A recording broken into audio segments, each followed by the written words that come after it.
Now, I need to start with a question to you, Stuart. Ayres is breaking news tonight. It's being widely reported that Gladys Berijiklian took a COVID test last Tuesday, budget day in New South Wales, didn't go home and isolate. Why? I don't think she had any COVID symptoms. She'd lost her voice. She was pretty upfront about that, but didn't exhibit any other symptoms and took a precautionary COVID test. Results came back in a couple of hours. But the instructions from your own Department of Health are clear, saying that you must self-isolate if you've been tested and are awaiting results. Why does that not apply to the Premier? I think she's evaluated what's important for her. I think that she's not exhibited any symptoms and she's done the right thing here. So we can all do that? Just evaluate for ourselves and make a decision I think if accordingly? people aren't exhibiting symptoms, yeah. So you can take a COVID test and not go home and isolate? No, if you're not exhibiting symptoms and you're taking a precautionary test, I think what the Premier's done here is right. But that's contrary to your own guidelines. I think you'll find the guidelines say if you're exhibiting symptoms.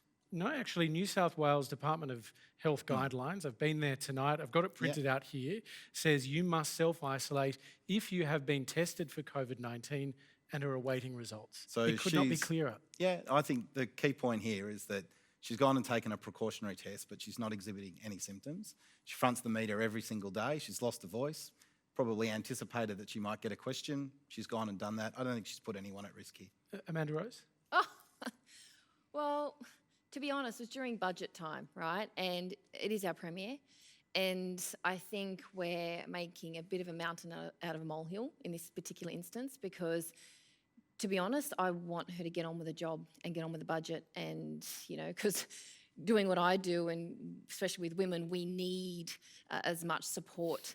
We need the budget to be on point. We need our Premier to be working 24/7. Although I know Do we need her to obey the COVID guidelines, though? Yes, but just like Stuart said, and look, I'm not one to actually agree with politicians much, and I don't particularly like people that disregard guidelines. I'm quite aggressive with that.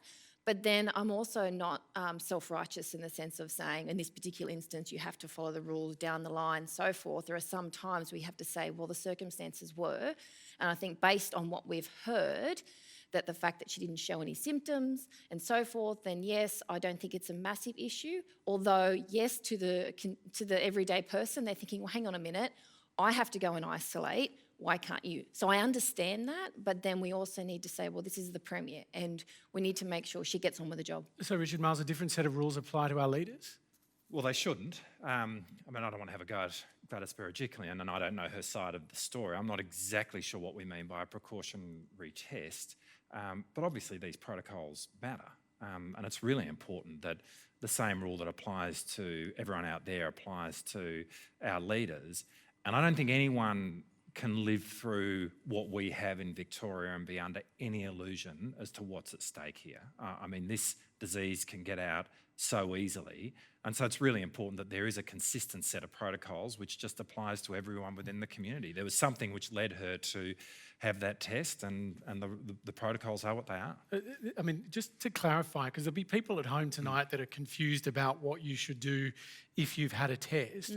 Are you saying that if you haven't shown any symptoms, but you have had a test, you can stay at work? No, I'm saying that if you haven't exhibited any symptoms and you go and get a test, you don't have to isolate if you've not exhibited symptoms. So that seems to be a change to the guidelines. No, I think really what we're talking about here is the actions the Premier took. She's gone and taken a precautionary test. She's had the results back in a couple of hours. She's not exhibited any symptoms. I don't think she's done anything wrong here. So, Hamish, I think we've got to understand what was the circumstance of the test. I quarantined out of Victoria back in September, and part of the protocol of going into the ACT was that we took a test on day 12 of our quarantine. I didn't have symptoms, but it was part of the measure by which I was able to quarantine. That's one thing. But if you've gone and had a test because something's happening, you feel you've lost your voice, there is some symptom, then I'm not sure there's any category of precautionary test. I mean, you've gone to get a test because of some way you're feeling. And in that circumstance, I think the protocols are completely clear. Daily? Yeah, I've just been listening and just weighing up because I know, knowing Gladys, having worked with her, she's a very meticulous and very careful person. Basically, if she probably was talking so much, having so many meetings, probably lost her voice. and perhaps making a personal judgment saying that I'm actually not sick, and taking that, well, precautionary to do that test because just to actually maybe alleviate the concerns of her colleagues, but don't feel or don't have any symptoms of being sick, perhaps.